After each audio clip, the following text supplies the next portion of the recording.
오늘은 민수기 10장 11절에서 36절까지 말씀입니다.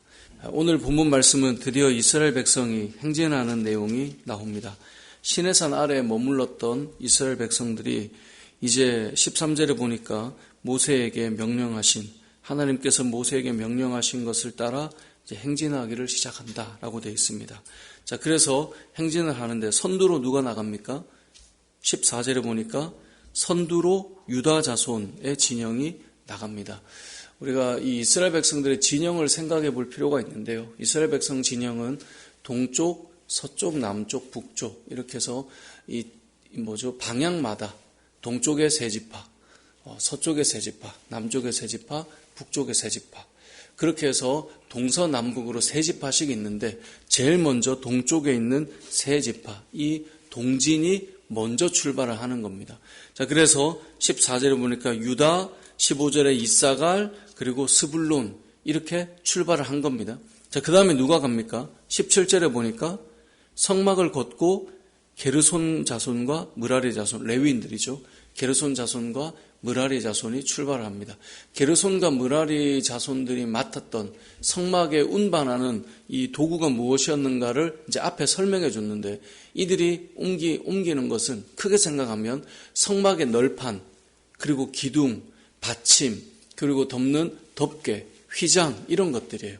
그러니까 어찌 보면 골조와 이 덮는 천막을 가지고 움직이는 자들이 이 게르손 자손과 므라리 자손입니다. 그래서 그 다음이 이들이 움직이는 겁니다. 그러니까 유다 지파를 비롯한 동진의 세 지파와 그 다음에 이 성막의 골조와 덮개를 가진 게르손과 므라리 자손이 그 다음을 따라가는 겁니다. 자, 이스라엘 백성들의 이 진영은 이스라엘 백성이지만 여호와의 군대라 불렀고 싸움에 나갈 만한 20세 이상의 남자들을 계수했던 사람들이 우리가 얼마인지를 계수를 했잖아요. 그러니까 군대가 가는 거예요. 그리고 그 다음에 성막이 이제 가는 거죠. 그리고 그 다음에는 또 누가 가냐? 이 남쪽에 있던 세 지파, 남진이 이제 움직이는 겁니다.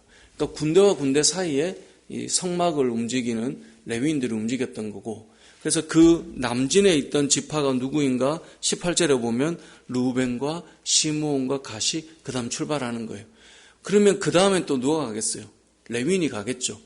레위인들이 움직입니다. 21절에 보면 고앗인은 성물을 메고 행진합니다. 고앗인들은 무엇을 움직이는 자였냐면 성막 안에 들어가는 성물, 성전의 기물들을, 이 회막의 기물들을 가지고 가는 자들이에요. 그래서 이들이 따라가는 거예요. 그러면 이제 어디 남았습니까? 서진과 북진이 남았죠. 총 6지파가 그 뒤를 따라가며 이제 뒤를 보호하며 가는 겁니다. 그러니까 이스라엘 지파, 레위인, 이스라엘 지파, 레위인, 이스라엘 지파 이렇게 해서 출발하게 되는 거죠. 그렇게 해서 우리가 행진을 합니다. 자, 그럼 누가 제일 먼저 멈추겠어요? 자, 여기다라고 하면 누가 제일 멈추죠? 제일 앞에 갔던 유다 지파를 비롯한 동진이 멈춥니다. 이들이 멈춰서 그 주변이 괜찮은가를 이 진을 치면서 살펴보겠죠. 그러면 그 다음에 지금 누가 들어오겠어요? 게르손 자손과 므라리 자손이 와서 뭐를 하죠? 성막에 뼈대를 놓고 널판들을 놓고 기둥들을 놓고 이 휘장으로 덮는 거죠. 그렇게 덮을 때 그 뒤는 누가 지금 보호하고 있는 거예요? 남쪽에 있는 진 루벤 지파를 비롯한 세 지파가 그 뒤를 와서 보호하는 거예요. 그렇게 해서 이들이 진을 치면 그 다음에 누가 오는 거예요? 고앗 자손이 와요. 그럼 이들이 왔을 때 성막에 있는 골조와 기둥들 이런 구조는 다 세워져 있겠죠. 그러니까 고앗 자손이 오면 성물을 넣는 거예요. 그리고 이 성물을 넣고 하는 동안 뒤에 오는 6지파들이 그 뒤를 보호하고 있는 거예요. 그래서 21절에 보면 고앗인은 성물을 메고 행진하는데 그들이 이르기 전에 뭐가 이제 세워지는 거예요? 성막이 세워지는 거예요.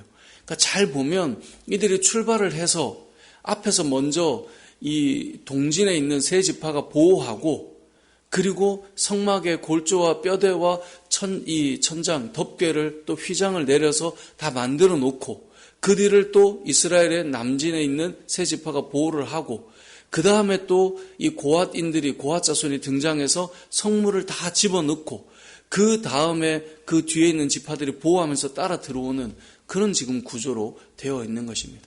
그러니까 지금 이 행진하는 이 절차와 이 진행들을 잘 보면 하나님께서 하나님의 임재하신다라고 하는 이 성막과 회막을 그들의 중심에 두고 이것이 보호되고 세워지도록 하고 있다는 것과 또 한 가지는 레위 자손이라고 그냥 아무나 먼저 들어가는 것이 아니라 먼저 골조와 뼈대를 세울 사람이 먼저 들어와서 그것을 다 세울 쯤에 이게 행진이 얼마나 길겠어요. 대략 한 200만이 된다고 하니 그 긴 사람들이 오고 있으니 오는 동안 그것을 세워놓고 또 그 뒤를 보호하고 그 다음에 도착하면서 그것을 하나하나 세팅하고 그 다음 지파들이 오고 이게 아주 질서정연하게 하나님께서 그것을 세워가신다라는 것이 오늘 보면 28절까지의 이 광야의 여정의 행진의 모습인 것입니다.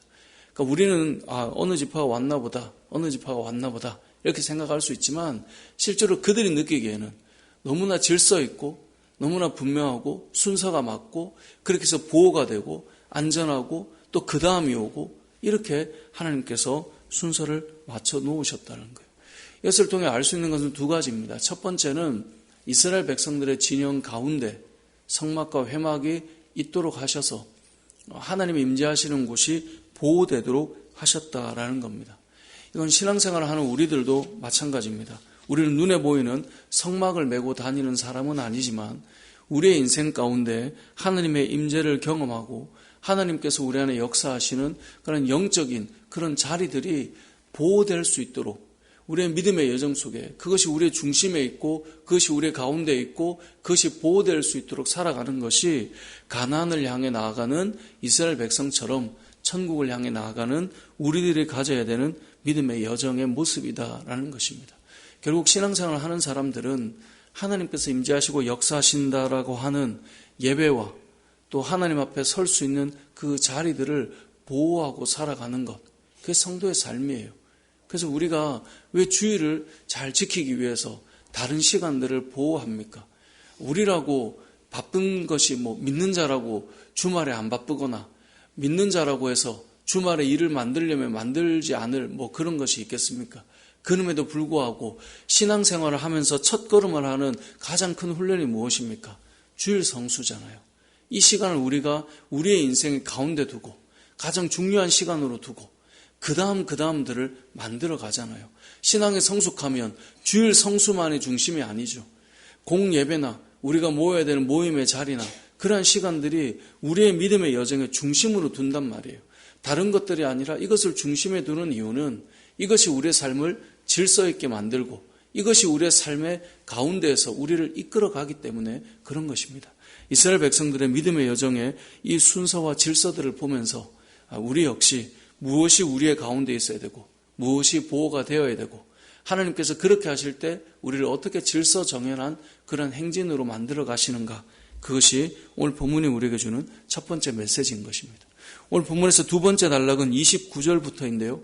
이러한 행진 가운데 이제 모세가 이 행진에 이 가나안 여정에 동참하기로 원하는 한 사람을 초청을 합니다. 그 사람이 누구죠? 자신의 장인이었습니다. 모세의 장인 미디안 사람 르우렐의 아들 호밥에게 함께 가자라고 요청을 합니다. 그래서 29절 중반에 보니까 우리가 행진하나니 우리와 동행합시다. 그리하면 선대하겠습니다. 그리고 여호와께서 이스라엘에게 복을 내리게 되는 그런 일이 당신을 통하여 함께 일어나게 될 것입니다. 왜냐하면 이 모세의 장인은 광야에서 살았던 사람이잖아요. 그러니까 광야를 잘 알았어요. 그래서 31절에 보니까 왜 같이 가기를 원했느냐. 모세가 이르되 청하건대 우리를 떠나지 마소서. 당신은 우리가 광야에서 어떻게 지칠지를 아나니 우리의 뭐가 되어줘요? 눈이 되어줄 거다. 그러니까 모세는 자신의 장인이 어찌 보면 이 광야의 여정 가운데 장인이 있다는 것은 지혜가 되기도 하고 큰 도움이 되기도 하겠죠. 그리고 개인적으로 외로운 부분들도 많은 부분이 해결되겠죠. 하지만 더 큰 것은 이건 사실 사역으로 초청이에요. 당신이 광야의 길을 잘 알기 때문에 우리와 함께 가서 이 함께 가는 길에 눈이 되어 달라라고 요청하는 거예요. 특별히 요청을 할 때 모세는 단순히 그냥 도와주십시오 이런 느낌보다 32절에 보면 우리와 동행하면 여호와께서 우리에게 복을 내리시는 대로 우리도 당신에게 그 복이 임하도록 하겠다라고 말씀하고 있는 거예요. 이건 사역으로의 초청이고 하나님께서 약속하신 복과 언약으로 함께 동참하기를 원하는 초청인 것입니다. 이런 초청을 할 때 호밥은 어떻게 합니까? 나는 함께 가지는 않겠다. 내 고향, 내 친족에게 갈 것이다. 그것이 30절의 호밥의 고백입니다. 근데 나중에 보면 이 호밥의 후손들이 유다 자손들과 함께 등장하고요. 나중에 이제 말씀해 보면 레갑 사람들이 등장하거든요. 이들이 결국 누구의 후손이냐면 호밥의 후손들이에요. 이스라엘 백성들이 혼탁하고 그들이 신앙 가운데 어떤 위기 가운데 있을 때 믿음을 굳건하게 지키며 어떤 이 광야 여정을 걷는 사람들이 등장하는데 그들이 레갑인들이었고 겐 족속들이었거든요. 그러니까 오늘 본문에 등장하는 호밥이 당장은 이 초청에 응하지는 않았지만 그 후손들이 하나님의 백성 안에 들어와서 그 언약의 후손과 복을 함께 누리고 있었음을 보게 되는데 오늘 본문에 등장하는 이 초청의 의미를 우리는 기억해야 됩니다. 우리와 함께 갑시다. 당신이 우리의 눈이 되어 주십시오. 자, 이것은 여러분 교회 사역과도 연결되어 있는데요. 여러분 교회에서 우리가 다 주의 일을 하고 살아가잖아요. 어떤 사람들은 뭐 봉사나 헌신이나 이런 것들이 없는 사람도 있지만 사실 이 교회의 사역으로의 초청, 사역으로의 부름은 단순히 은사가 있기 때문에 눈이 되어 주십시오. 이런 수준이 아니라 하나님의 언약과 하나님의 그 사역에 대한 복과 하나님의 약속이 그 안에 그 초청 안에는 그 부름이 있는 겁니다. 그래서 우리가 주의 일로 들어가는 건 모세가 마치 그 호밥을 초청하듯이 그 언약의 축복 안으로 그 호밥을 초청한 것처럼 우리가 주의 일을 감당하는 것은 하나님께서 세우신 몸된 교회와 그 교회를 통한 하나님의 약속과 그 약속 가운데 성취되는 하나님께서 위로부터 부어주신 은혜와 복과 언약에 믿음의 성도들 안에 초청하는 것입니다. 우리가 주의 길을 함께 하자라고 하는 그 초청은 하나님의 약속 안으로 부르는 거예요. 그 믿음의 여정으로 하나님께서 주시는 그 은혜 안으로 부르는 겁니다. 그래서 그 길을 함께 걸어가도록 요청하는 것이죠. 그래서 우리 믿음의 부모들이 가지고 있는 마음 중에 하나가 무엇입니까? 자녀들이 주의 일에 봉사하고 섬기는 일을 기뻐하잖아요. 저도 사실 우리 아이들이 이번에 성품학교에서 율동으로 봉사하고 또 이렇게 뭐 선물을 아이들 뭐 간식을 나눠주거나 그런 뒤에서 이렇게 돕는 일에 봉사할 때 마음이 너무나 기쁘더라고요. 왜냐하면 주의 일을 하는데 아이들이 작은 일 같아도 그 아이들 꼬맹이에게 간식을 나눠주기 위해서 토요일 그 시간에 보통 그때 걔네들이 뭘 하겠어요? 뭐 이렇게 말하면 안 되나? 네, 의미 있는 좋은 일을 하겠지만 더 크고 귀한 주의 일에 동참하고 하나님의 언약 안으로 들어오는 것. 뭐 어떤 분들은 우리 애들은 봉사 안 했으면 좋겠어. 뭐 이런 분들도 있을 수 있겠지만 대부분 그렇지 않죠. 부모들이 자녀들이 하나님의 은혜 아래 언약 아래 섬기는 일에 동참하는 것을 왜 기뻐합니까? 시간을 내어서라도 그렇게 하는 것을 기뻐하는 이유는 그것은 단순히 소진하고 어떤 일에 뭐 써먹혀지고 이런 이야기가 아니라 하나님의 그 부름 앞에 언약의 축복 안으로 초청하는 일인 거예요. 모세가 지금 그 부르고 있는 초청을 하고 있는 것이고 이 시대의 주를 위해 살아가는 것들도 마찬가지입니다. 정말 할 수 있다면 주의 나라와 주님의 그 몸된 교회를 위해서 하나라도 더 할 수 있다면 그게 얼마나 귀한 일이겠습니까?